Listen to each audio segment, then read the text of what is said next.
தமிழின் பண்டைய நிலங்களில் காற்றிலும் கூட ஞானம் பறந்து கொண்டிருந்த காலம் அது. அந்த மண்ணில் பிறந்த சிறுமி ஔவையார். எழுத்து தெரியாத வயதிலேயே கவிதைகள் அவளிடம் தானாக வந்தன. வார்த்தைகள் அவளின் உள்ளத்தில் ஒளித்துளிகளாக மிகுந்தன.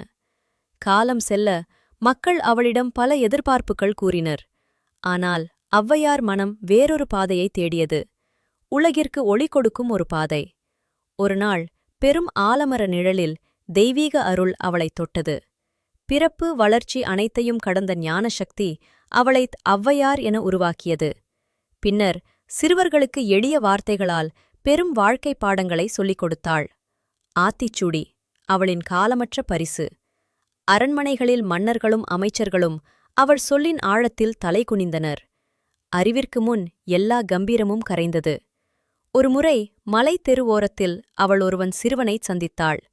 சிரிப்பில் தெய்வீக ஒளி. அவள் உணர்ந்தாள், அது வேறு யாருமல்ல, முருகன் ஹிம்செல்ஃப். ஔவையாரின் வாழ்வு தலைமுறைகளை வடிவமைத்தது. இன்று வரை அவள் சொற்கள் நம் மனங்களில் தீபமாக எரிகின்றன.